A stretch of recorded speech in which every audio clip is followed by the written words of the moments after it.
Yo en realidad soy experto en la sábana santa. De hecho, mi tesis doctoral la he escrito sobre ese tema. Y muchísima gente me decía, bueno, pero ¿y cuándo vas a hacer algo sobre la Virgen? Y pensé, bueno, ya lo haré. Porque claro, yo tengo la sana costumbre de no hablar de lo que ignoro. Y como el tema de la tilma de la Virgen de Guadalupe es una cosa bastante compleja, yo tenía un cierto reparo, no por nada, sino sencillamente por la falta de tiempo para poder prepararlo con el rigor con el que yo quiero dar las conferencias. El 1 de enero yo me quedé desempleado, porque la empresa en la que yo estaba trabajando se ha vendido. Y entonces pensé, pues mira, me va a venir de maravilla, porque ahora voy a tener un poquito más de tiempo para preparar esto para la Virgen, y además se lo ofrezco como intención para ver si de esa forma ella, que es mi valedora y mi agente laboral, me reubica en un sitio en el que pueda seguir siendo útil. Así que por eso estoy aquí con la tilma del indio Juan Diego. ¿Cómo sabemos estas cosas? Pues lo sabemos a través de los documentos históricos que nos hablan acerca de cómo se llevó a cabo la imagen. Hay un documento muy interesante, es un relato corto que se lo debemos a este señor que estamos viendo aquí venerando la imagen, el padre Juan González. Él era el secretario y el intérprete del primer obispo de México, Fray Juan de Zumárraga, que no sabía hablar náhuatl, que es el idioma que utilizaban los indígenas en el momento de la aparición. Sin embargo, hay un texto muchísimo más importante que además se ha convertido en uno de los elementos clave de la literatura mexicana, el Nicán Mopohuá. Ese texto se lo debemos a Antonio Valeriano, que era un indígena increíblemente culto. No solamente sabía hablar perfectamente castellano, sino que también hablaba latín, se convirtió en gobernador durante muchísimo tiempo y hay documentos que hablan de la valía que tenía este hombre. Él además escuchó en muchas ocasiones de boca del propio Juan Diego el relato, Juan Diego es el vidente, que os voy a contar a continuación. Y concluyó la redacción del Nicán Mopohuá en el año 1548, que fue el momento en el cual fallecieron Fray Juan de Zumárraga y el indio Juan Diego, el vidente de esta aparición. De hecho, quiero que os fijéis que en la parte superior de la primera página de este texto dice justamente esas dos palabras, Nicán Mopohuá, que en náhuatl significa aquí te cuento o aquí se cuenta. ¿Y qué es lo que se cuenta? Bueno, pues para poder contaros la historia de la aparición de la Virgen de Guadalupe nos vamos a ir de Barcelona a México. Y vamos a trasladarnos también en el tiempo, al 9 de diciembre del año 1531. Lógicamente, México como tal no existía. México es un estado moderno. En aquel momento se llamaba Tenochtitlán. Y resulta que el gran protagonista de esta historia es Cuauhtlatohuac. ¿Cómo se llama? Cuauhtlatohuac. Vale, otra vez, Cuauhtlatohuac. Precioso nombre. Ya saben que si quieren bautizar a un niño le ponen Cuauhtlatohuac. Tlato para los amigos. Pues bien, Cuauhtlatohuac quiere decir el que habla como águila. Era un indígena mexica, o sea, mesoamericano, que había nacido en el año 1474.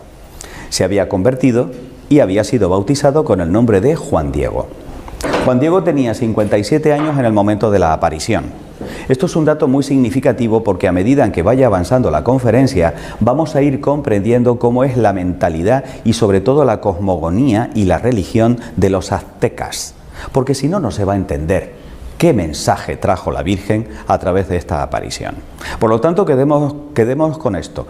Cuauhtlatohuac es el que habla como águila, ya veremos qué significado tiene eso para el indígena, y que tuvo la aparición cuando ya era un anciano, con 57 años. En aquel momento era ya bastante viejito. ¿Y qué es lo que nos cuenta el Nicán Mopohuá? Pues que el indio Juan Diego iba desde su lugar de residencia hasta Tlatelolco, que era donde se encontraban los misioneros para poder recibir la instrucción religiosa, en la mañana del 9 de diciembre de 1531. Al pasar por el cerrito Tepeyac, una montañita de 40 metros de altura, él se sintió atraído por el canto de unos bellísimos pájaros y notó que algo extraño y maravilloso estaba sucediendo y fue testigo de la aparición de una bellísima doncella a la que él llamó nuestra madrecita. Y aquí tenemos el momento de la aparición. Vio a una joven de delicadísima belleza que se dirigió a él con unas palabras extraordinariamente cariñosas. Palabras que están reproducidas de forma prácticamente textual en el Nican Mopowá. ¿Por qué? Porque los indígenas tenían muy buena memoria y eran capaces de recordar textos enteros o palabras enteras. ¿Qué le dice la Virgen al indio Juan Diego? Fijaros cómo los llaman. Juan Sin. Este sufijo sin es como una especie de diminutivo. Viene a ser algo así como Juanito, que además también se puede traducir en el lenguaje de los aztecas como digno Juan. Estamos hablando de un hombre muy pobre y que alguien se dirigiese a él de esa manera cariñosa y tratándolo con esa dignidad ya impactó su corazón. Le dice: ¿a dónde vas, hijo mío? Ten por cierto, el más pequeño de mis hijos, que yo soy la perfectísima siempre Virgen Santa María. No le dice el nombre Guadalupe, le dice esto: la perfecta siempre Virgen Santa María. Y ahora quedaros con cómo identifica a su hijo, porque este dato nos va a servir para más tarde. Madre del verdaderísimo Dios, por quien se vive, el creador de las personas, el dueño del cielo y de la tierra. Ya sabéis que siempre en las apariciones la Virgen se aparece para algo. Y esta no es una excepción. También hay un mensaje y hay una petición. Y le dice: mucho deseo que aquí me levanten mi casita sagrada, en donde lo mostraré. ¿Lo mostraré a quién? A ese, al verdaderísimo Dios del que ella es madre. Lo daré a las gentes con todo mi amor personal, en mi mirada compasiva, en mi auxilio, en mi salvación. Porque yo en verdad soy vuestra madre compasiva, tuya y de todos los hombres que en esta tierra estáis. Porque allí escucharé su llanto, su tristeza, para remediar y para curar todas sus diferentes penas, sus miserias y dolores. Anda al palacio del obispo y le dirás cómo yo te envío, y ten por seguro que te lo pagaré. El indio Juan Diego se expresa en el Nican Mopowá de una forma verdaderamente encantadora.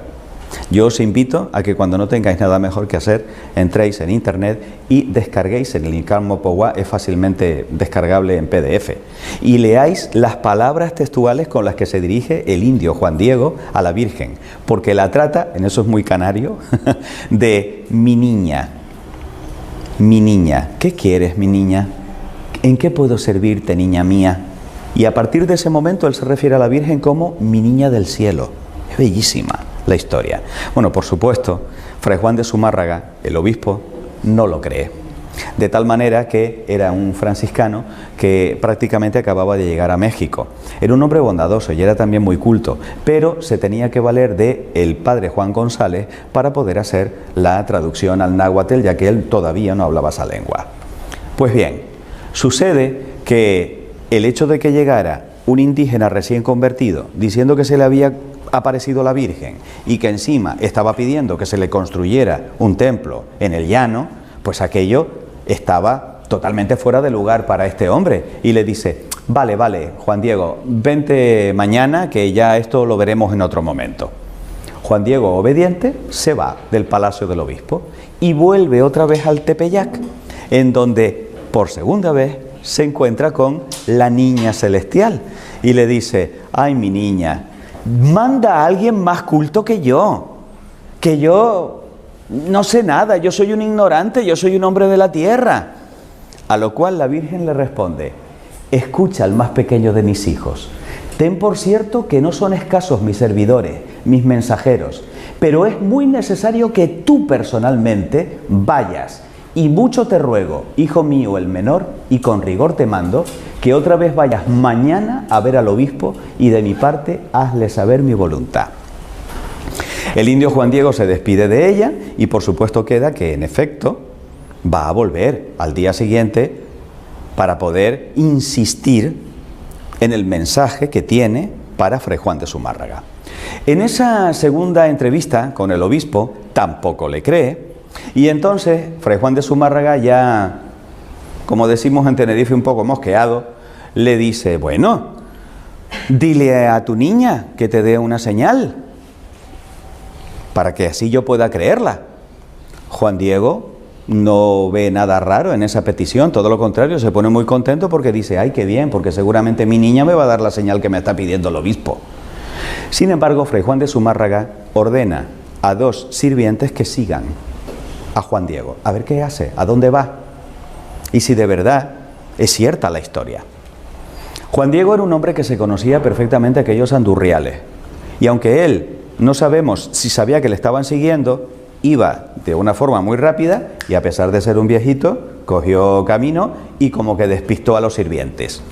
Los sirvientes se cogieron un rebote y se lo tomaron muy mal. Y entonces volvieron otra vez a Fray Juan de Zumárraga y le empezaron a decir, mira, olvídate porque este es un cuentista. Esto lo que te está contando son mentiras, no le hagas caso, vete a saber qué es lo que quiere, etcétera, etcétera. Y empezaron a malmeter de Juan Diego con el obispo Fray Juan de Zumárraga. Pues bien, una tercera aparición en la cual le dice, mi niña del cielo, el obispo me pide una señal. Dame algo para que yo le pueda demostrar que en efecto estás aquí ante mí. Y entonces le dice la Virgen, bien está, hijo mío. A mí esto siempre me ha llamado la atención, ¿eh? La Virgen se somete a la voluntad del obispo. Ojo con esto. A mí me parece de una enorme trascendencia. La Virgen es fiel al proyecto de su hijo. Y no debemos olvidar de que la Iglesia es jerárquica. Y por tanto, si ella se somete a lo que es el mandato del obispo, ¿por qué no lo vamos también a hacer nosotros? Aunque el obispo no nos caiga bien o no comprendamos aquellas cosas que nos está pidiendo en un determinado momento.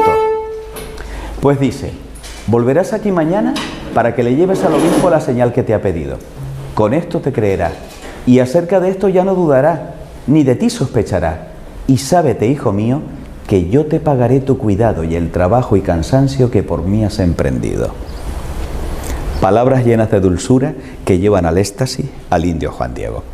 Sin embargo, ya sabéis que cuando el Señor nos manda una misión, el diablo siempre se pone a alborotar, lo cual es una gran señal, porque quiere decir que las cosas están conforme al Evangelio y que eso que el Señor nos ha mandado le va a hacer daño.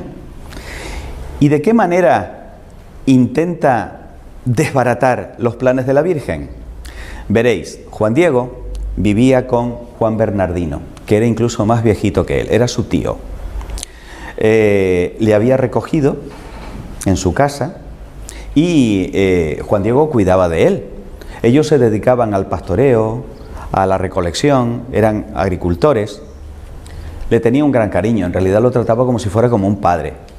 Pues bien, en la mañana del 12 de diciembre, el pobre Juan Bernardino se levanta muy malito, pero tan malito que le dice, hijo mío, yo creo que de hoy no paso y no me gustaría morir sin estar confesado.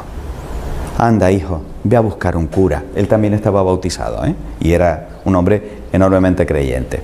Entonces el pobre Juan Diego se encuentra con una dicotomía, una decisión que tomar. ¿Voy a donde está la niña del cielo o voy a cumplir con esta última voluntad de mi pobre tío antes de que se muera? ¿Sabéis lo que decide? Coger por otro camino. Dice, bueno, voy a conseguir al cura y luego ya vendré, que seguramente la niña me esperará. Sorpresa. La Virgen se hace la encontradiza y se le aparece en medio del camino y le dice, pero ¿a dónde vas, Juanito? ¿A dónde vas por aquí? Respuesta de Juan Diego, le dice, ¿cómo amaneciste hoy, niña mía? Porque se vio sorprendido por la Virgen y entonces por donde no estaba previsto que se fuera. Y le dice, ¿cómo tienes hoy tu cuerpecito? ¿Te duele algo? ¿Puedo hacer algo por ti? Es encantador el diálogo entre Juan Diego y la Virgen, ¿no? Y entonces le cuenta lo que sucede. Mi tío está muy enfermo, está a punto de morir. Deja que vaya a tu casita sagrada del Tlatelolco para que traiga a uno de tus sacerdotes, confiese a mi tío, pueda morir en paz y luego haré lo que tú me pidas. ¿Qué creéis que le responde la Virgen? Escucha, Ponlo en tu corazón, hijo mío. Bellísimas palabras que nos recuerdan en el Evangelio de San Lucas, que en varias ocasiones nos dice, la Virgen conservó esto y meditó esto en su corazón. Pues ella le dice lo mismo a Juan Diego. Que no es nada lo que te espantó, lo que te afligió, que no se perturbe tu rostro ni tu corazón. No temas esta enfermedad, ni ninguna otra cosa punzante, aflictiva. ¿No estoy aquí yo, que soy tu madre? ¿No estás bajo mi sombra y mi resguardo? ¿No soy la fuente de tu alegría? ¿No estás en el hueco de mi manto, en el cruce de mis brazos? Son bellísimas las palabras. ¿Tienes necesidad de alguna otra cosa? Que ninguna cosa te aflija, te perturbe, que no te apriete con pena la enfermedad de tu tío, porque de ella no morirá por ahora. Ten por cierto que ya está bueno. Imagínense la alegría de Juan Diego, saber que ya no tenía que ir a Tlatelolco, ni que preocuparse por su Juan Bernardino, porque estaba seguro de que la Virgen iba a curarle. Y entonces la Virgen, no contenta con eso, le dice, anda, sube a lo alto del cerro en el que nos encontramos y tráeme de allí las flores que encuentres. Maravilla. Cuando Juan Diego sube a lo alto del Tepeyac, se encuentra con que de manera milagrosa la Virgen ha hecho flores, rosas de Castilla, flores completamente desconocidas en aquel lugar. ¿Y qué es lo que hace? Lleno de alegría, porque dice, bueno, con esto me creerá el obispo. Las recoge en el ayate o tilma, que es como una especie de ponchito que llevaba por encima. Las recoge, coge todas las que puede. Además, está embriagado con el olor y se da cuenta de que las flores desprenden una iridiscencia totalmente antinatural, pero que le llena de alegría y de gozo solamente viendo aquello. Y entonces se las lleva a la Virgen. ¿Sabes lo que hace la Virgen? Con todo su amor las toca y las coloca ella misma con sus manos y las acomoda dentro del ayate del indio Juan Diego. Y le dice, mi hijo menor, estas diversas flores son la prueba, la señal que llevarás al obispo. De mi parte le dirás que vea en ellas mi deseo y que por ello realice mi querer, mi voluntad. Y tú que eres mi mensajero, en ti absolutamente se deposita mi confianza. Y mucho te mando con rigor que nada más a solas, en la presencia del obispo, extiendas tu ayate y le enseñes lo que llevas. Y le contarás todo puntualmente. Le dirás que te mandé que subieras a la cumbre del cerrito a cortar flores y cada cosa que viste y admiraste, para que puedas convencer al gobernante sacerdote, palabras textuales, para que luego ponga lo que está de su parte para que se levante mi templo que te he pedido. El indio Juan Diego sale corriendo. Le faltan tiempo para llegar al palacio del obispo. ¿Y qué es lo que se encuentra? Se encuentra con los sirvientes que le maltratan y que tratan de robarle el contenido que él llevaba atesorado en su corazón. Yo estoy seguro de que él hubiera dado la vida para evitar que alguien le hubiera quitado aquello, porque el mandato de la niña era que se lo tenía que mostrar al obispo. Por fin, después de mucho suplicar, llega un momento en el que él se sienta en la puerta y dice, no me moveré de aquí hasta que no vea al obispo. Le dejan pasar. Ellos también intuyen que hay algo especial en esa carga que trae Juan Diego. ¿Y qué es lo que sucede? Pues que el obispo le dice, bueno, si has traído esa señal de tu niña del cielo, muéstramela. El indio Juan Diego, siguiendo el mandato de la Virgen, le cuenta todo y en ese momento deja caer las rosas a los pies del obispo. De tal manera que no solamente aparecen las rosas, sino que aparece también grabada de manera milagrosa la imagen de la Virgen Santísima en el ayate del indio Juan Diego. Por supuesto, al obispo Fray Juan de Zumárraga no le queda la más absoluta duda de que, en efecto, el relato del indio es auténtico y se convierte en el primero de los que veneran la imagen de la Virgen de Guadalupe en su oratorio privado. Era imposible, cuando se hizo pública aquella noticia, acoger a tanta gente que iba a llegar hasta allí. Y ese es el motivo por el cual en una procesión fue trasladada a la iglesia para que de esa manera todo el mundo pudiese también venerar la imagen de la Virgen. Estamos en la mañana del 12 de diciembre de 1531.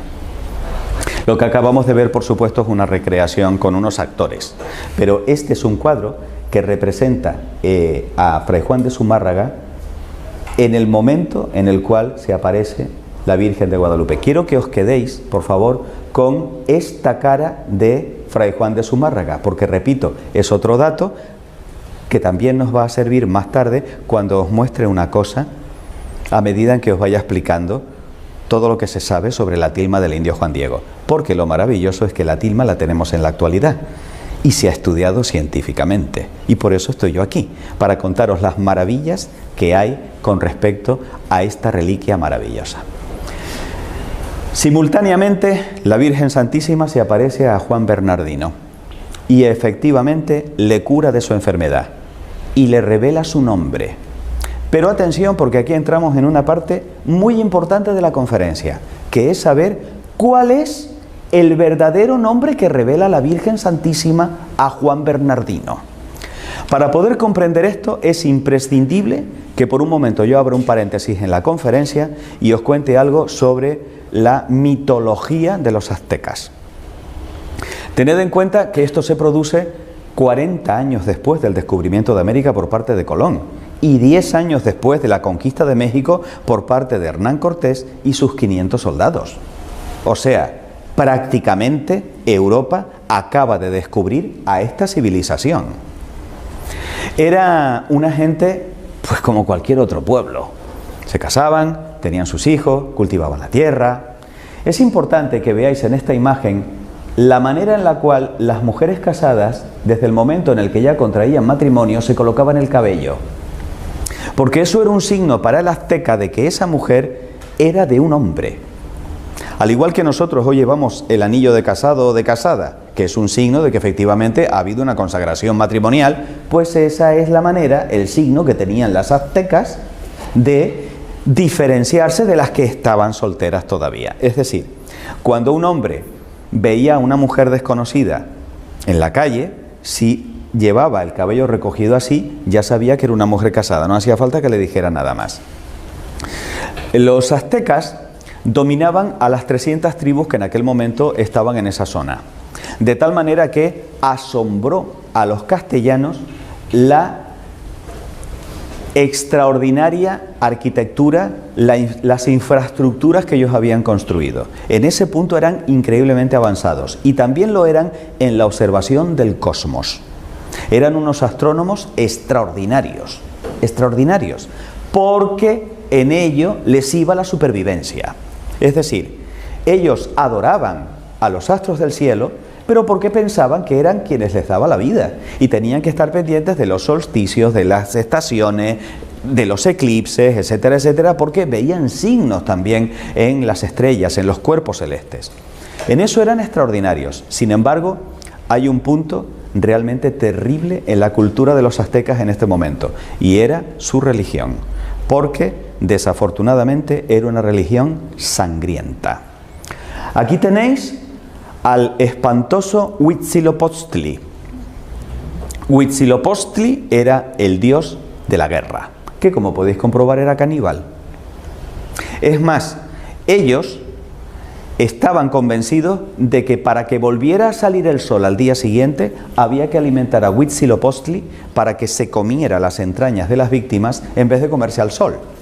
Es decir, para ellos era un ritual sagrado el llevar a cabo los sacrificios humanos horribles que sobrecogieron a Hernán Cortés y a los soldados cuando descubrieron todo esto. Es más, en un determinado templo había un ídolo en honor a Huitzilopochtli con la boca abierta, y cuentan los cronistas que se escuchaba una voz demoníaca a través de aquel ídolo que pedía víctimas y que tenía una sed de sangre insaciable. De tal manera que en la crónica de Hernán Cortés y sus 500 soldados en 1519 se dice que el propio Hernán Cortés con un martillo destruyó aquel ídolo horrorizado con lo que estaba viendo. Pero tengan en cuenta que cuando ellos iban a la guerra no mataban, cosechaban. capturaban a las pobres víctimas y luego esas eran las que servían de sacrificio para Huitzilopochtli y compañía. De tal forma que la ofrenda de sangre garantizaba la pervivencia del mundo. Era tal el sangrerío que se vivía allí que vivían aterrados, porque en cualquier momento el cuchillo de pedernal podía caer sobre ellos o sobre sus hijos. Fijaros que Andrés de Tapia y Gonzalo de Umbría contaron 136.000 cadáveres humanas en uno solo de aquellos templos. Y se calcula que eran 100.000 víctimas cada año ofrecidas a Huitzilopochtli. Pero si os aterra Huitzilopochtli, agarraos ahora con la madre de Huitzilopochtli. Porque es esta abominación que tenéis aquí, Coatlicue. 2 serpientes que le salían de la cabeza, otras tantas de las manos, las garras que le salían de los pies. Coatlicue es la que tiene la falda de la serpiente, absolutamente satánica. Es más, sacrificaban a las madres embarazadas, les sacaban los fetitos, desecaban las cabezas cortadas de los fetitos y con los cráneos adornaban a la Coatlicue. Le ponían los collarcitos a la Coatlicue. ¿Sabéis dónde tenía el templo Coatlicue? En el monte Tepeyac, justamente donde escoge la Virgen aparecerse. ¿Y sabéis cuál es el nombre que le revela la Virgen Santísima a Juan Bernardino? Ella es la Virgen Tecuatlazupe, la que aplasta a la serpiente. Yo no sé a ti, a mí esto me parece de una belleza indescriptible y de una sutileza de la Virgen alucinante. ¿Qué es lo que pasa? Que cuando le comunica el nombre Tecuatlazupe a los castellanos, ellos que todavía no entendían bien el náhuatl, ¿qué es lo que entienden? Tecuatlazupe de Guadalupe, la nuestra, la castellana, la que tenemos en Cáceres, pero ya me dirás tú qué tiene que ver la Virgen de Guadalupe con la que se conserva en Cáceres. Absolutamente nada. Es decir, la Virgen de Guadalupe es una errónea comprensión del nombre extraordinariamente significativo que revela la Virgen, porque es la que aplasta a la Coatlicue, a la serpiente sanguinaria madre de Huitzilopochtli. Pues bien, ¿cómo continúa la historia? Aquí llega el momento en que os tengo que hablar de Ometeotl. ¿De quién? Ometeotl, vale. Pues resulta que Ometeotl, dentro de el panteón de dioses aztecas, era un dios raro, porque a diferencia de Huitzilopochtli, que era el dios de la guerra, y el dios sanguinario, y el dios caníbal, este era el inventor de sí mismo, y era el dios de la vida, y era el dios de la alegría, y era el dios de la naturaleza, el que hacía brotar las plantas, y era el dios que mantenía la unidad entre todos. Era un dios extraño, y además era un dios que no tenía forma antropomórfica, sino que se representaba con esta especie de espiral, y en medio había una flor llamada Nahuioyin, que a partir de ese momento comienza a ser el símbolo de ese dios de la vida y de ese dios universal y cósmico que mantiene a todos unidos. Ometeotl. ¿Sabéis cómo conocían a Ometeotl? A ver si os suena algo. El creador de las personas, el dueño del cielo y de la tierra, el verdaderísimo Dios por quien se vive. ¡Ay, qué casualidad! Resulta que la Virgen se identifica a sí misma como la madre de este. Fijaros cómo es un mensaje para los aztecas. Es un mensaje para los indígenas, que ellos comprendieron perfectamente. Pero no queda ahí todo. Vamos a estudiar con calma los símbolos que podemos encontrar en la Virgen de Guadalupe. Señoras, señores, esta es la tilma del indio Juan Diego, tal y como se conserva en la actualidad en la Basílica de México Capital. Como pueden comprobar, es de una indescriptible belleza.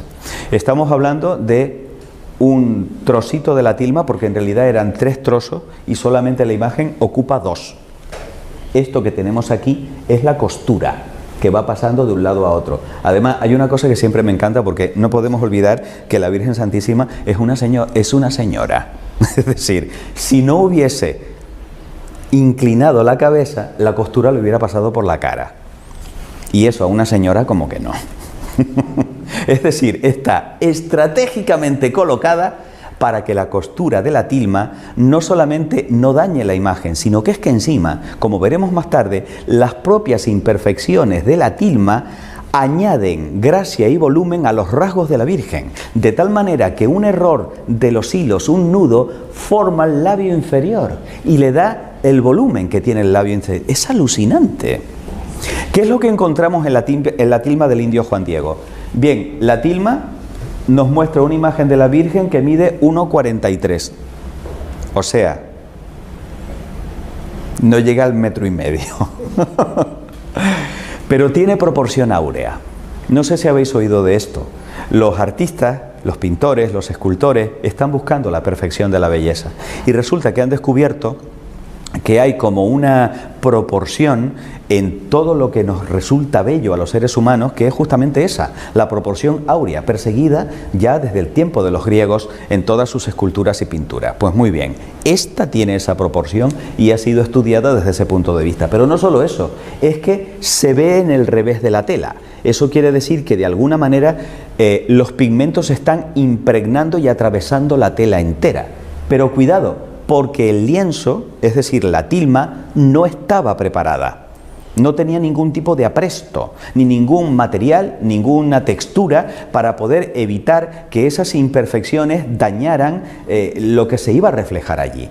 A ningún pintor se le hubiera ocurrido trabajar con un trozo de tela que no estuviera previamente preparado. Pero es que además esto no es pintura, porque no hay huella de pincel.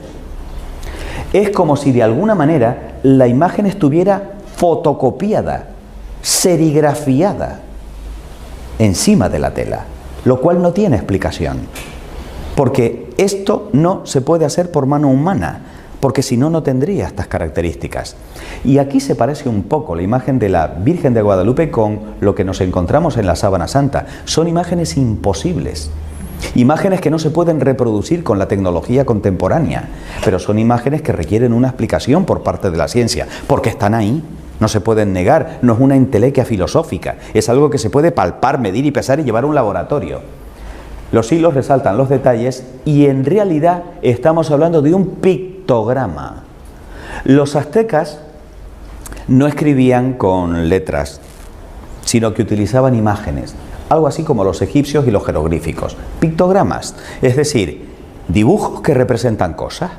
Vamos a ver qué es lo que representa detalladamente la imagen de la Virgen de Guadalupe. Por lo pronto lleva el pelo suelto. ¿Qué quiere decir eso? No está casada, es virgen. Esta muchacha es virgen. Indiscutiblemente, cuando el indígena ve el pelo, dice, esta no está casada. No solo eso, sino que además lleva un broche de jade con la cruz dibujada. Daros cuenta de que el jade era una piedra semipreciosa que ellos pulían para hacer los espejos y la consideraban divina. ¿Por qué? Porque les mostraba la imagen, a ellos mismos, su imagen, la veían reflejada en el jade.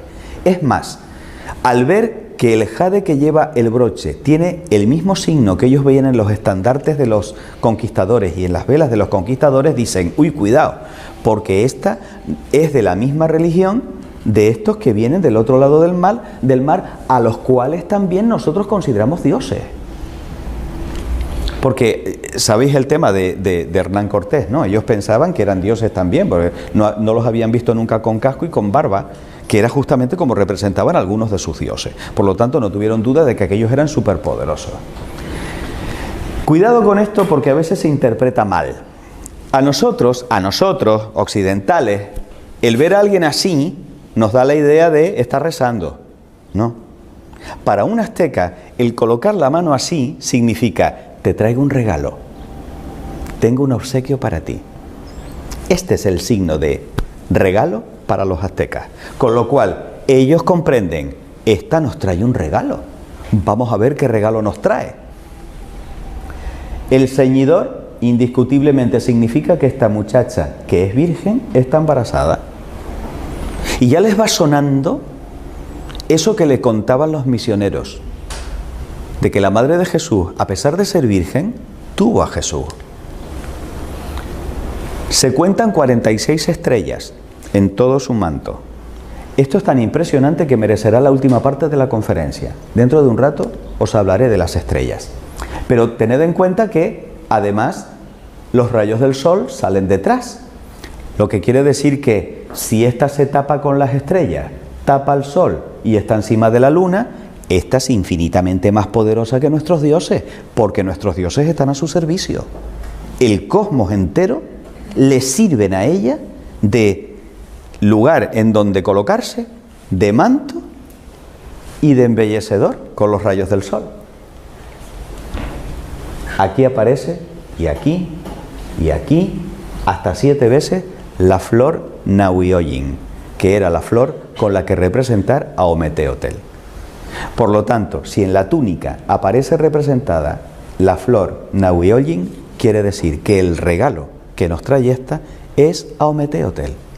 Indiscutible. Daros cuenta de que todos estos detalles se le escapaban a los castellanos, pero ellos, con un solo vistazo, captaban perfectamente el mensaje que traía la Virgen. No solo eso, daros cuenta de que ella tiene la rodillita levantada y ese es el motivo por el cual se ve la zapatilla. Pero el que tenga la rodilla levantada, ¿qué quiere decir? Pues que está danzando. ¿Cómo adoran los indígenas? Bailando. ¿Y esta qué está haciendo? Está danzando. Que solamente bailaban ni siquiera en la fiesta, sino en el momento de la adoración. Por lo tanto, esta está adorando al Ometeotl que nos trae de regalo. Es decir, el Ometeotl es más poderoso que ella, porque ella lo está adorando. El color de la túnica es un color verde azulado, pero curiosamente era el color de la capa de Moctezuma, el emperador. Por lo tanto, el emperador era el único que tenía la autorización, la autoridad para poder vestir ese color. Era el color de los emperadores. Por lo tanto, si ésta se viste de ese color es porque es una emperatriz. No solo eso, sino que además nos encontramos con que está sobre la luna, como ya os he dicho. ¿Sabéis lo que significa México? El ombligo de la luna. Por lo tanto, ella viene a posarse sobre nuestra tierra. Ella viene también a bendecir el ombligo de la luna, México. Y por último, el angelito. Quiero que os fijéis que el angelito tiene cara de anciano y que además va vestido con la camisa que llevaban los convertidos, los indígenas convertidos. Pero no tiene alas de angelito, tiene alas de águila. Es que habla como águila. Es Juan Diego. Es decir, nos está trayendo a la Virgen. Y fijaros que con una mano coge el cielo, representado en la túnica, en el manto, y con otro coge la tierra, que es la túnica. Él une el cielo y la tierra a través de la Virgen Tecuatlazupe. Bellísimo. Bueno, pues una vez analizados los símbolos de la Virgen de Guadalupe, vamos a seguir profundizando en lo que es la teología aztecas. Tened en cuenta que para ellos había dos elementos absolutamente clave, que era el templo y las flores. ¿Por qué el templo? El templo tenía forma de montaña, pero esto es una constante en prácticamente todas las culturas. Las pirámides también tienen forma de montaña. ¿Por qué? Leed la Biblia. Incluso Jesús, todos los hombres de la Biblia suben y bajan de las montañas. Las montañas es el lugar privilegiado de encuentro con Dios. Claro, evidentemente aquí vemos que es una montaña ensangrentada. Pero, ¿qué sienten ellos cuando descubren que los conquistadores ocupan sus templos? Que aquella civilización está herida de muerte y que o cambia o desaparece. Eso es lo que ellos interpretan cuando ven el templo profanado, entre comillas, por los conquistadores. Si no hay templo, no hay civilización, no hay cultura para ellos. Y con el tema de la flor sucede lo siguiente. La flor se representa con el corazón. Y nosotros utilizamos las flores pues como un gesto de cariño o como un adorno. Para ellos es muchísimo más, porque la flor es el símbolo de la verdad. De tal manera que cuando yo envío un mensaje a otro con una flor, quiere decir, ponle el cuño que esto es verdad. Si yo le voy a declarar la guerra a otra tribu, yo le mando flores. no os lo perdáis. O sea, es decir, mira, te voy a hacer la guerra, pero que no estoy bromeando, que te estoy mandando flores, que es verdad. Ese es el sentido que tiene de que de todos los símbolos habidos y por haber, la Virgen haya escogido flores para poder demostrarle a Fray Juan de Zumárraga que el mensaje era verdad. Que llevara flores un indígena quiere decir, no te estoy mintiendo, confía en mí, esto es cierto. ¿Veis qué bonito? Por eso la flor, y el símbolo más importante es la flor Nahuioyin, porque es la que les da la clave de que aquel es Ometeotl. Eso es interesante, que vayamos también sabiendo un poco acerca de qué es lo que sucede con los símbolos para los aztecas y que los vayamos comprendiendo. Aquí empiezan las cosas raras y maravillosas de la tilma. Si yo cojo la imagen de la Virgen de Guadalupe y la coloco sobre un mapa de México, haciendo coincidir las flores Nahuioyin con las montañas y volcanes que en la realidad están en el mapa de México, coinciden perfectamente. Pero claro, esto solamente lo podemos comprobar viendo el mapa desde el espacio. Díganme quién colocó las flores en un mapa que solamente se puede ver desde el espacio en 1531. Sigamos avanzando para ver qué otros misterios nos trae la Virgen de Guadalupe. A ver, el año 1531 fue un año muy especial para los indígenas. Por lo pronto, vieron aparecer el cometa Halley. Que unos indígenas vieran a aparecer un cometa, la cosa está muy mal. Eso es lo que significa el cometa para ellos. Aquí van a pasar cosas muy gordas, pero gordas de verdad. No solo eso, sino que además se produce un eclipse. ¡Horror! Huitzilopochtli está cabreado. A ver, ¿qué es lo que hemos hecho? Habrá que matar, darle de comer, sangre. No solo eso, sino que además el 12 de diciembre de 1531 era el solsticio de invierno. Y cuidado, porque aquí hubo un desfase, porque en realidad, según el calendario gregoriano, tendría que haberse producido el 22 de diciembre, no el día 12, pero es que en 1531 no estaba el calendario gregoriano, estaba el juliano. Y el calendario juliano es el 12 de diciembre, el día que escoge la Virgen para quedarse grabada en la tilma. El solsticio de invierno, ¿qué significa? Acaba la oscuridad y empieza la luz. Se acaba un periodo de oscuridad y ahora vamos a empezar con este sol que renace, con estos días que a partir de ahora van a empezar a ser más largos, a vivir de una manera diferente.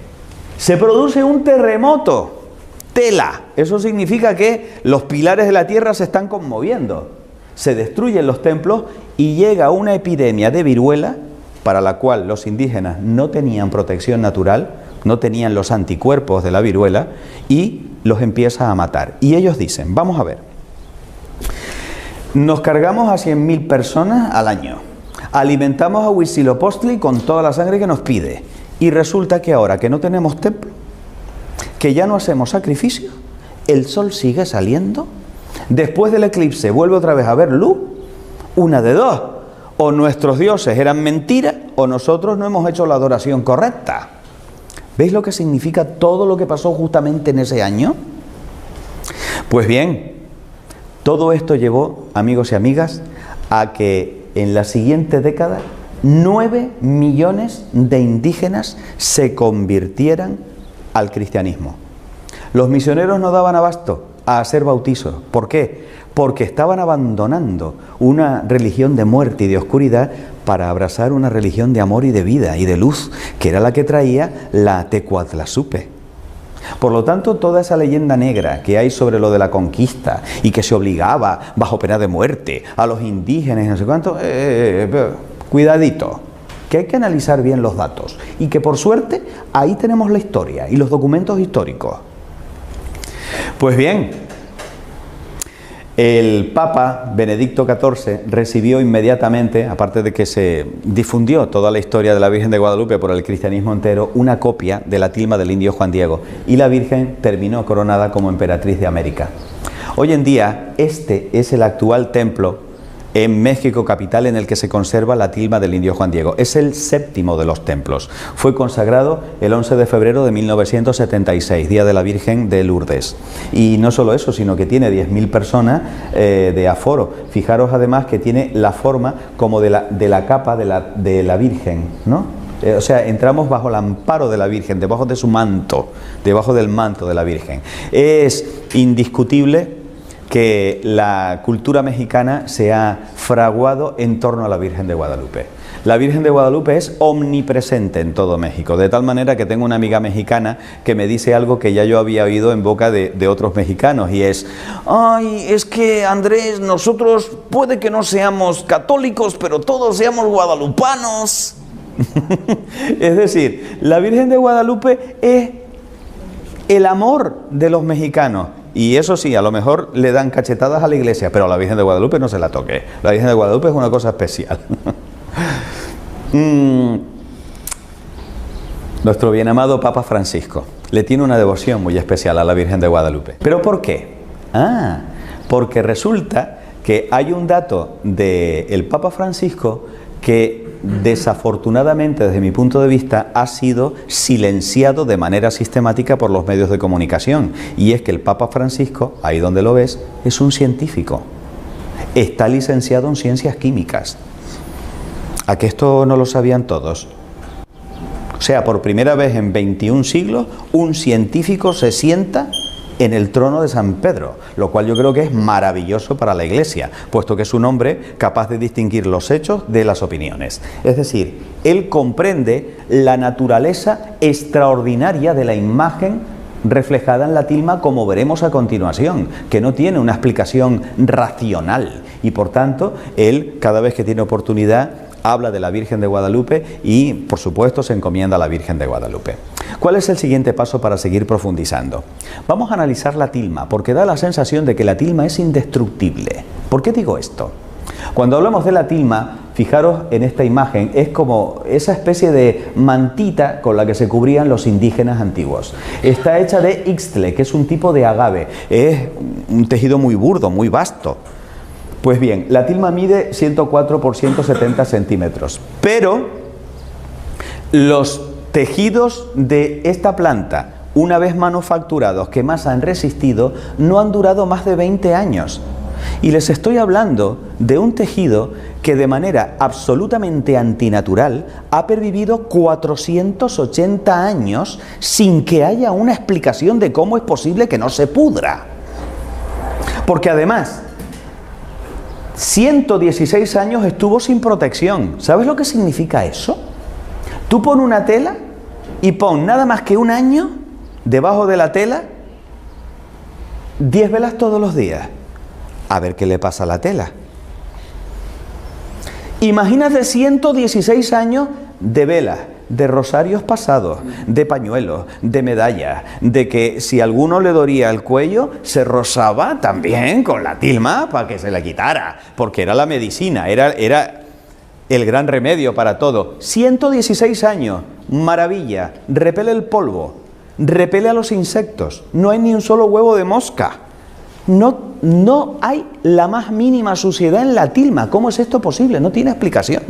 Ya de por sí llama la atención, pero por si eso fuera poco, date cuenta de que el Tepeyac se encuentra junto al lago Texcoco, que es un lago con una salinidad tan potente que en 80 años termina deshaciendo el hierro. ¿Cómo es posible que no le haya afectado a la tilma? ¿Y qué pasa si a la tilma le echamos un bote de ácido? Pero es que eso sucedió en el año 1795, dejaron caer encima, quiero pensar que de manera accidental, y ahí tenemos el documento del accidente que lo confirma, un bote de ácido nítrico. Esta es la mancha. Hubiera sido suficiente como para destrozar todo el lienzo. Si alguna vez tienes un botito de ácido nítrico, no metas el dedo, por si acaso. ¿Y qué es lo que pasa con la mancha del ácido nítrico? Que a medida que va pasando el tiempo se va desapareciendo la mancha, no el tejido. ¿Cómo es esto posible? Por si eso fuera poco, el 14 de noviembre de 1991, este mequetrefe, Luciano Pérez Carpio, subió devoto con un ramito a depositarla bajo los pies de la imagen de la Virgen de Guadalupe, con un potente explosivo de dinamita que estalló, que reventó los cristales de toda la basílica, y que no solo eso, sino que hizo añicos los cristales de las casas de alrededor. Fijaros cómo quedó el Cristo de bronce que estaba también en el altar. Suficiente para destruir con creces la tilma. Y no sufrió ni un solo rasguño, ni la tilma ni el cristal, que no era antibalas. Lo de los cristales antibalas es reciente. Por cierto, voy a hacer un paréntesis. Yo solamente odio a un enemigo que crea que es real. ¿O no? Bien. Tanto odio en contra de la Virgen de Guadalupe, ¿por qué? Interesante reflexionar esto, ¿no? O sea, se arriesga a que lo pillen, a que lo masacren, a que lo metan en la cárcel, yo qué sé, con tal de poner un explosivo a los pies de una imagen en la que supuestamente no cree. Bueno, vamos a seguir profundizando. Esta es la tilma tal y como se encuentra en la actualidad, en el interior de la basílica. Como veis, es un lugar muy bonito para visitar. Pero vamos ahora a empezar a profundizar en la imagen, porque como te dije hace un ratito, se trata de una imagen que es imposible. Por lo pronto, le sacaron unas hebritas de color, con color, y se la mandaron a un químico para que las analizara. Pero no cualquier químico, no, vamos a buscar al mejor. A un premio Nobel de Química. No nos conformamos con menos. El doctor Richard Kuhn, premio Nobel en 1938. Deducción del premio Nobel de Química. Los pigmentos de la imagen no son ni de origen animal, ni de origen vegetal, ni de origen mineral, ni de origen sintético. O sea, no se conocen pigmentos como estos en la naturaleza de este planeta. Y confiesa el premio Nobel de Química: no soy capaz de determinar de dónde proceden los pigmentos. El premio Nobel de Química. Los doctores Philip Callahan, biofísico de la Universidad de Kansas, y Jody Smith, catedrático de Filosofía de la Ciencia de la Universidad de Miami, sometieron a la imagen a luz ultravioleta y a imagen infrarroja, y descubrieron que la imagen ha sido retocada. A ver, una cosa es añadir y otra es resaltar repintando. Lo que ha sucedido ha sido lo último. Se han resaltado cosas de la imagen repintando encima. ¿Y eso cómo lo podemos comprobar? Aparte de lo que han hecho estos señores con la luz infrarroja y ultravioleta, pues comparando la imagen actual con imágenes más antiguas. Por ejemplo, esta tomada por Manuel Ramos en 1923. Comparen. Allí parece mucho mayor. Observen la dulzura y la belleza de la cara original. Le han colocado un colorete. Le han hecho una rinoplastia, porque le han hecho la nariz más chiquita. Le han puesto papada, porque la papada, aunque os parezca mentira, es un signo de belleza para los indígenas. ¿Qué le vas a hacer? No tienen por qué copiar nuestro canon de belleza. Pero es que, por suerte, no tocaron los ojos. ¿Por qué digo esto? Porque es aquí donde empieza la parte interesante. Bien, aquí tenéis lo que os contaba. Si ampliamos los labios, ved qué bonitos. Esto es un nudo que le da el resalte a los labios. Está estratégicamente colocada para utilizar los errores de la tela y hacerla más bonita todavía. Bien, ¿y qué nos revelan los ojos de la Virgen de Guadalupe? Aquí, repito, es donde viene lo interesante. Porque resulta que tenemos la opinión, por ejemplo, de un oftalmólogo, el doctor Graue, pero que no es cualquier oftalmólogo, es el rector de la Universidad Autónoma de México, una autoridad en su materia. Y que resulta que analiza los ojos de la Virgen de Guadalupe con un oftalmoscopio moderno y descubre que los ojos de la Virgen de Guadalupe reflejan la luz exactamente igual a como lo haría un ojo humano vivo, lo cual es imposible en una pintura. hecha con mano humana. No tiene sentido que esto suceda. Y dice el médico: examiné los ojos con un oftalmoscopio de alta potencia y pude apreciar en ellos profundidad de ojo como al estar viendo una córnea humana viva. Y cuenta la siguiente anécdota, que estaba tan fascinado con lo que estaba viendo, y teniendo en cuenta que la Virgen está mirando un poquito hacia abajo, que sin darse cuenta de que estaba hablando con una imagen que está en un lienzo, le dijo: mire un poquito para arriba. Y luego se quedó diciendo: ¿qué estoy haciendo? No es el único que lo ha examinado. Desde 1950 ha habido una veintena de oftalmólogos que han confirmado sus observaciones. ¿Qué es lo que sucede en los ojos de la Virgen de Guadalupe? Aquí me he de detener un ratito y voy a emplear la foto de este muchacho. Se le toma la foto, pero es que en el ojo, en los ojos del chico, están reflejadas las personas que él estaba mirando, porque los ojos son como si fueran espejos, que reflejan la imagen de lo que está viendo. Es más, si yo cojo una de las caras de uno de los amigos del chico retratado, lo puedo ampliar de tal manera que yo puedo identificar que este es Pedro, de todos los que está allí. ¿Me siguen, no? Vale. ¿Qué es lo que se descubre en los ojos de la Virgen?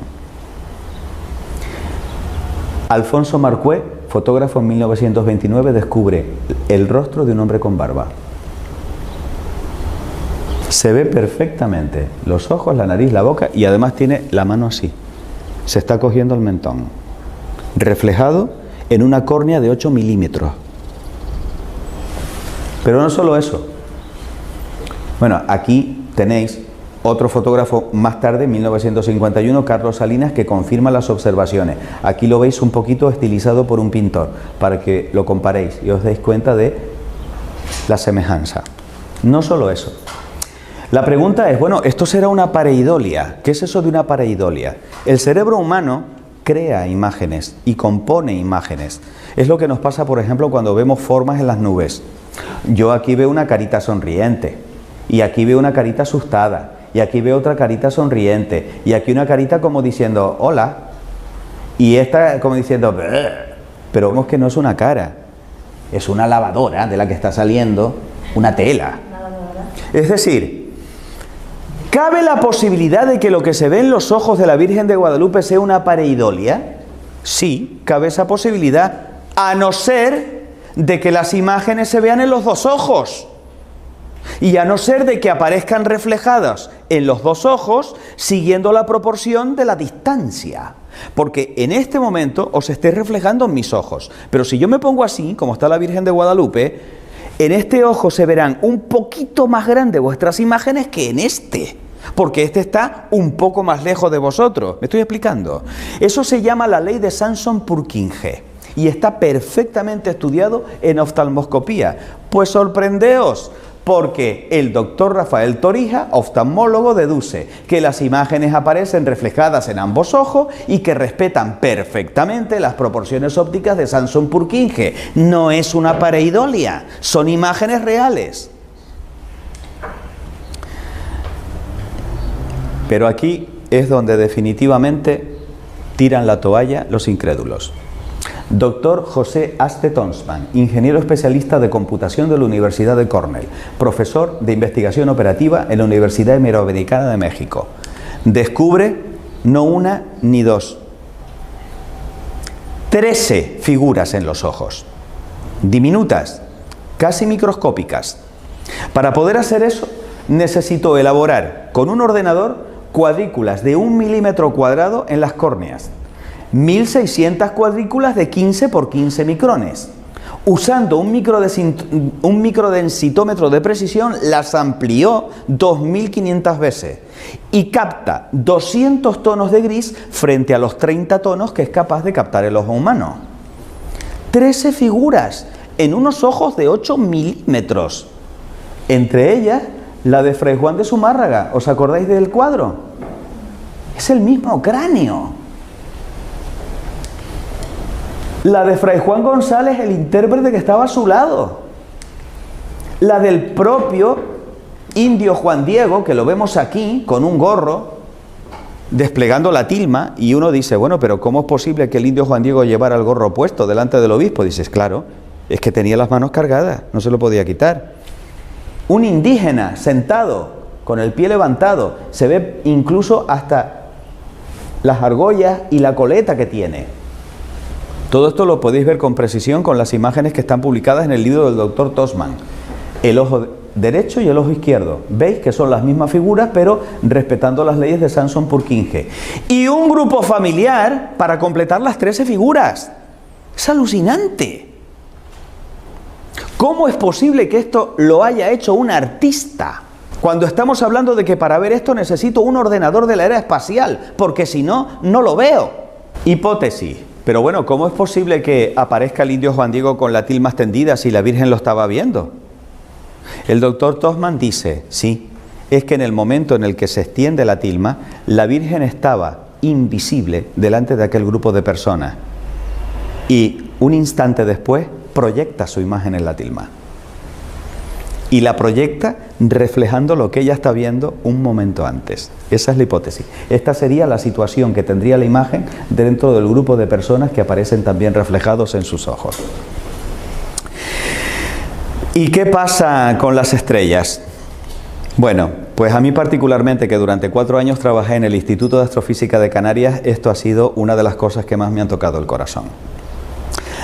Las estrellas reflejan la posición exacta de las constelaciones del norte y del sur, visibles el 12 de diciembre de 1531, solsticio de invierno. No están puestas al azar, aunque parece que sí. Tienen un porqué y un para qué esas estrellas. Porque hay un mensaje para los indígenas, pero también hay un mensaje para nosotros. Y lo hemos descubierto recientemente. Porque cuando yo hago coincidir las estrellas, no coinciden, a no ser que yo les dé la vuelta. Y si les doy la vuelta a las estrellas, resulta que con las estrellas que se ven yo puedo completar las constelaciones y colocar las estrellas que no se ven. Es decir, a la derecha está el hemisferio norte, a la izquierda está el hemisferio sur. ¿Y qué constelaciones se pueden ver? Pues como podéis ver aquí, esto es un estudio de los doctores Cantó y García de León, astrofísicos. Se pueden observar constelaciones como por ejemplo Ofiuco, en la zona de la capucha, Libra, ya bajando por el brazo, Escorpión, del cual solamente vemos unas cuantas estrellas, Lupus o lobo, que aparece en esta zona del costado, Sagitario, también aparece aquí, la Cruz del Sur se ve perfectamente en la parte inferior, Sirio, perdida en uno de los pliegues, el Boyero en el otro lado, en su hombro derecho,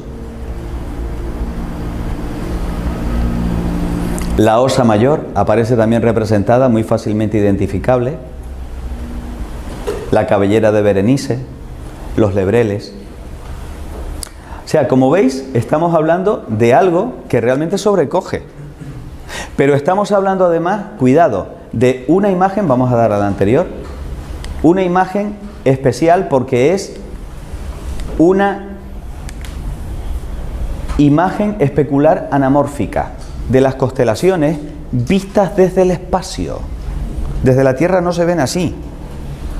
Una imagen especular porque refleja, como si fuera un espejo. Y anamórfica, y se ve perfectamente en esta imagen, veis que aquí hay una cara de un hombre barbudo, ¿no? Reflejada en este vaso que es como si fuera un espejo, pero esto es lo que está reflejando. O sea, es como si aquí estuviera la Virgen encima del espacio y reflejara en su manto las constelaciones que están alrededor. Eso es lo que quiere decir esto.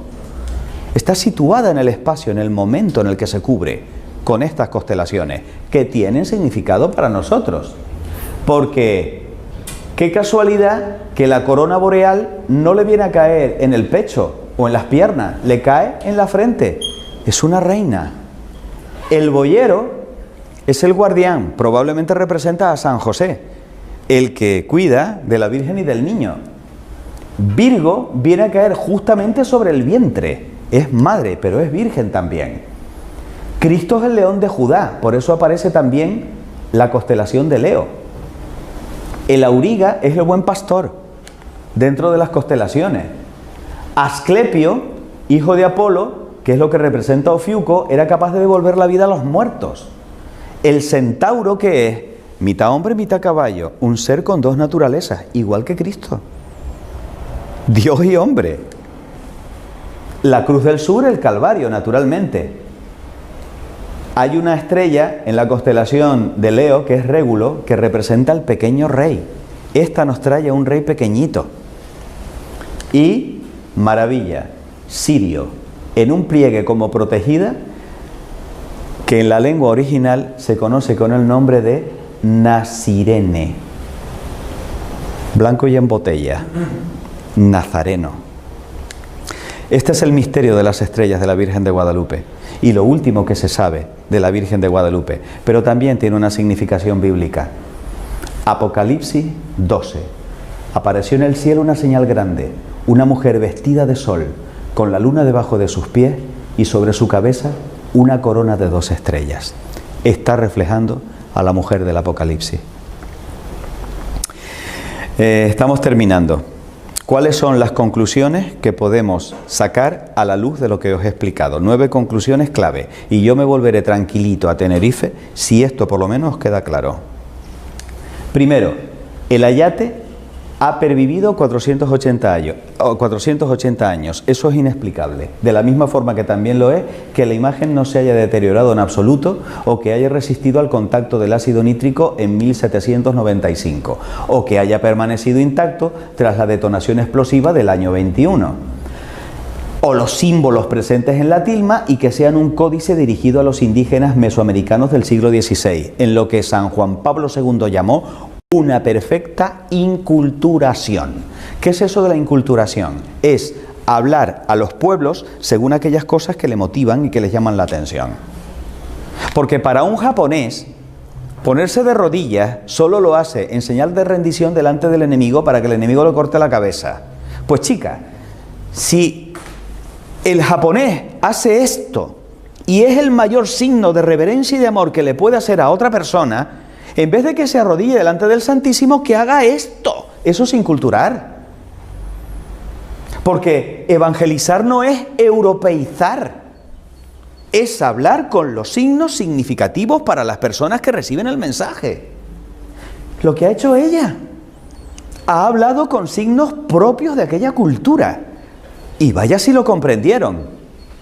También es totalmente inexplicable científicamente que no se conozcan ni los pigmentos ni el procedimiento mediante el cual fue impresionada la imagen a un lienzo en el que no hay pinceladas, o que los ojos respondan a las características de una córnea humana viva. Y por supuesto no hay explicación a que existan 13 figuras humanas en los reflejos de las córneas solo visibles con tecnología contemporánea y que excluye cualquier posibilidad de casualidad o de fraude. O que las estrellas del manto muestren con precisión matemática las constelaciones visibles el 12 de diciembre de 1531. Estas son las conclusiones a las que me lleva la ciencia. La Virgen es auxilio de los cristianos. La invocamos así en uno de los bellísimos piropos que le lanzamos con las letanías lauretanas. Cuando se trasladó la imagen desde el oratorio de Fray Juan de Zumárraga en una procesión el 26 de diciembre de 1531, los indios, como ya sabes, iban danzando y desafortunadamente uno de ellos se clavó por accidente una flecha en la garganta y murió. Y entonces dijeron, vamos a llevársela a la Tecuatlazupe, que al fin y al cabo es la madre de Ometeotl, el dios de la vida. El indio volvió a la vida, de tal manera que aquí está el cuadro que representa ese momento. Cuando se extendió la noticia, llegaron en masa los indios de todo México para venerar a aquella que le había devuelto la vida a nuestro hermano. Voy a contaros una historia que a mí particularmente me parece muy bella. Ya estamos terminando. El 7 de octubre del año 1571 se llevó a cabo una batalla decisiva para Europa. Los turcos querían invadir Europa. Ya habían cogido Chipre, que en aquel momento pertenecía a los reinos de Italia. Y en Lepanto se iba a librar la batalla para evitar que Europa cayera en manos de los musulmanes en aquel momento. Sabiendo eso, se lleva a cabo una Liga Santa, formada por el rey Felipe II, por el Papa y por Venecia. y lanzan la armada. Pero la armada era infinitamente inferior que la increíble armada turca, una máquina de guerra perfectamente preparada para destruir al enemigo. ¿Qué es lo que hace el Papa? Manda un mensaje a la cristiandad: rezad el rosario conmigo en el momento de la batalla y pongámoslo todo en manos de la Virgen Santísima. Andrea Doria, el almirante que iba al frente de una de las naves castellanas, de una de las naves de la Liga Santa, colocó en el estandarte la imagen de la Virgen de Guadalupe y de manera totalmente incomprensible empiezan los cristianos a ganar la batalla, a pesar de tener el viento en contra. Tampoco hay una explicación, ni siquiera desde el punto de vista estratégico militar, a que hayamos ganado la batalla de Lepanto frente a los turcos, a no ser que haya habido ayuda del cielo. De tal manera que, para confirmar que efectivamente ahí estaba sucediendo algo más que una batalla militar, el Santo Padre San Pío V tuvo una visión en el Vaticano, a muchos kilómetros de distancia de la batalla, de que se había ganado la guerra de Lepanto. Y así se lo comunicó a los cardenales que estaban en ese momento rezando con él. Y además se conservan las actas de la hora en la que el Papa dijo: tranquilo, hemos ganado la guerra gracias a la Virgen Santísima. Eso de auxilio de los cristianos es una letanía lauretana impuesta por el Papa San Pío V en agradecimiento por haber vencido la batalla de Lepanto. Ya no te olvidarás de eso cada vez que la pronuncias después de rezar el rosario. Bellísimo. La Madonna di Santo Stefano de Abeto se conserva, esta fue la que iba en el buque de Andrea Doria. Se conserva en la actualidad en Génova, pero tenéis una sorpresa aquí en Barcelona. No sé si lo sabéis. Tenemos al Cristo de Lepanto, que también iba en una de las naves. Tenéis la posibilidad de venerarlo en la Catedral de Barcelona. Maravilloso. Bueno, ¿y qué fue del indio Juan Diego después de todo esto? Sobrevivió 17 años a las apariciones. El indio Juan Diego se trasladó a vivir en una casita humilde, chiquitita, porque quería estar cerca de su niñita del cielo. Y el resto de su vida se dedicó a contar una y otra vez a la gente que se lo pedía el relato de las apariciones. El indio Juan Diego murió y la Virgen no se deja ganar en generosidad. Le había dicho: te lo pagaré, y vaya si se lo pagó, porque el 31 de julio del año 2002 San Juan Pablo II decretó que Juan Diego es santo y está con su niña en el cielo. Por eso podemos invocarle como un santo, San Juan Diego, el que habla como águila, el que nos trae la nueva evangelización. ¿Cuál fue el milagro mediante el cual se canonizó al indio Juan Diego? Juan Barragán, un chico de 20 y pocos años, drogadicto, estaba pasando por el mono de no tener la droga, y fue tal su desesperación que se lanzó del balcón al suelo. 5º piso. Bajo los ojos de su madre, desesperada, que no pudo evitar que su hijo se tirara por el balcón. Lo que sí hizo la madre fue invocar a Juan Diego. Cuando escuchó el golpe del cráneo en el asfalto, bajó corriendo las escaleras y se encontró con que efectivamente su hijo estaba perdiendo masa cerebral. Tenía los sesos desparramados. Lo único que hicieron los de las ambulancias fue confirmar la muerte del muchacho y cubrirlo con una sábana. Y de repente, cuando lo iban a meter dentro de la ambulancia, el chico se levanta, hace así, se cierra al mismo el cráneo y dice: ¿qué me ha pasado, madre? Se lo llevan al hospital y el médico encargado de hacer todo el informe, que después fue por supuesto consultado por la comisión para la canonización del indio Juan Diego, certificó que aquel chico era imposible que sobreviviera. De hecho, le colocaron un respirador, no podía respirar por sí mismo. Reunió a la comisión ética del hospital y dijo: mira, vamos a desconectarlo porque está clínicamente muerto. Cuando volvieron a la habitación se encontraron que el chico estaba sentado y estaba pidiendo de comer. No me lo estoy inventando yo, están las actas, se puede leer. Por lo tanto, ahí tenéis el milagro de San Juan Diego. Esta es la última diapositiva que os voy a poner.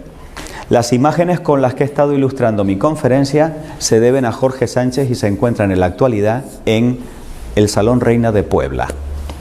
Esta es la imagen que representa de una manera lo más fidedigna posible por este autor a la niña del cielo.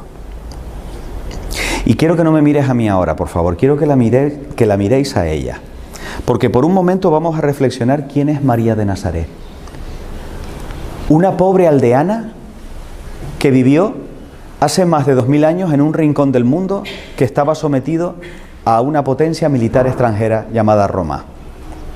Una pobre lavandera, esposa de obrero y madre de obrero, que para poder llevarse un trocito de pan a la boca, primero había tenido que moler el trigo y luego meterlo dentro del horno.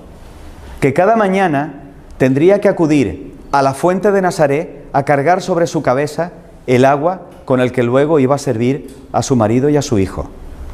Que para poder tener un poco de leña con el que calentarse, mientras los chicos estaban trabajando, ella tenía que subir a aquella montaña para coger ramas de aquí y de allí. Nada que ver con la princesa de manos delicadas. Nada que ver con los angelitos que están revoloteando a su alrededor continuamente. Una mujer que vivió la oscuridad de la fe.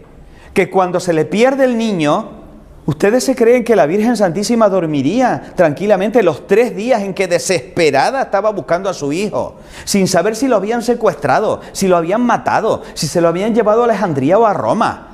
Habrá comido convenientemente esa mujer en esos días. Y resulta que cuando se lo encuentra en el templo, hijo, ¿por qué nos has hecho esto? Te estábamos buscando angustiados, dice la palabra en el Evangelio de San Lucas. ¿Y qué le responde el niño? ¿Y por qué me buscaban? Ustedes sabían que yo tenía que dedicarme a las cosas de mi padre. Y lejos de enfadarse, ¿qué dice el Evangelio? Guardó estas cosas en su corazón meditándolas. Imagínense lo que significa tener que huir de noche a Egipto, refugiada política, sin saber por qué el rey Herodes quería cargarse a su niño recién nacido. ¿Pero qué le ha hecho mi niño a este rey para que lo quiera matar? Sin saber que en cualquier momento, en cualquier esquina, podía cogerlo la policía del rey y matarlos, llevarlos, descuartizarlos. Eso es lo que vive la Virgen Santísima cada día. ¿Por qué llamamos a la Virgen Reina de los Mártires? Tú sabes lo que es coger a tu hijo, que es lo que tú más quieres, y clavarlo en un palo de madera para que se desangre y se muera torturándolo delante de ti. No hay más dolor para una madre, y eso solo lo entiende una madre. Eso es lo que vivió la Virgen. Y también vivió otras cosas. Enseñó a rezar a su hijo. Alimentó, amamantó con enorme ternura a su hijo. Hizo por su hijo lo que cualquier madre hace por él. Le enseñó a hablar, al verbo de Dios le enseñó a hablar. Le enseñó a caminar a aquel que iba a recorrer un territorio menor que Galicia durante 3 años, predicando el mensaje que iba a cambiar para siempre la historia de la humanidad. Esa es María Santísima. Por eso es mi heroína. Y por eso es la persona más importante para mí después de su hijo.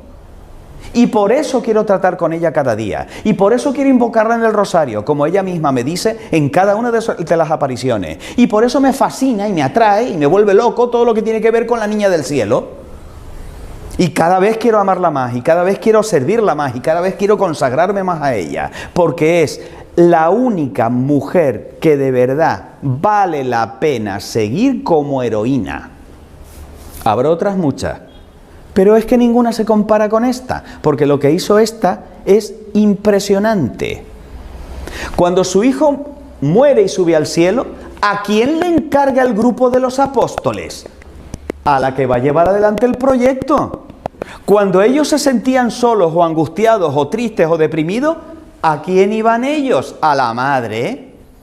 ¿Con quién se encontraban? Con quien más les recordaba al hijo. María es la animadora de la comunidad primitiva de Jerusalén. Y lo vemos en los Hechos de los Apóstoles. Ella reúne a los apóstoles y los anima. Y venga, chicos, adelante, hay que seguir. No dejéis el proyecto de mi hijo. ¿Qué necesitáis? Yo estoy ahí, lo que queráis. Esa es la Virgen Santísima. ¿Tú te crees que ella en el cielo, siendo en este momento reina y madre, va a desasistir a su iglesia en estos momentos oscuros y turbios en el que la religión cristiana es la más perseguida del mundo? olvídate, la vamos a seguir teniendo ahí. Y de ahí tenemos las apariciones continuas de la Virgen, una madre preocupada por cada uno de nosotros. Me dicen, es que los mensajes de Medjugorje son siempre los mismos. Digo yo, claro, porque no aprendemos. Y por eso una madre nos tiene que repetir una y otra vez, pórtense bien, pórtense bien, pórtense bien. Por eso los mensajes son repetitivos. ¿Cómo no van a hacerlo? Si es que no hacemos caso. Como por suerte tenemos aquí a otro Cristo consagrado, que es mi bien amado padre Josep María Manresa, a quien le agradezco de todo corazón, al igual que las chicas de Keeping Church, Carmen y Teresa, que ha tenido que marcharse, el que me hayan permitido venir desde mi isla tropical para traeros un trozo de pasión volcánica. Yo voy a dejar que sea él, por favor, el que ponga la cerecita encima de la tarta de esta conferencia. ¿Qué más decir, no? De esta conferencia tan bonita, tan hermosa, y sobre todo de la Virgen. A mí siempre me impresionan aquellas palabras, ¿no? De la Virgen, no estoy yo aquí, yo soy tu madre, y esto es lo que nos tenemos que llevar en nuestro corazón, ¿no? La Virgen, nuestra madre del cielo, nos da a su Hijo y nos cuida siempre. A ella tenemos que acudir en toda ocasión, en todo momento, y ella nos protege, nos acompaña y nos bendice, y nos trae su regalo, su ofrenda, que es su Hijo. Por eso nos ponemos de pie. Le damos gracias. Primero le damos gracias también a don Andrés por esta magnífica exposición. Es un honor.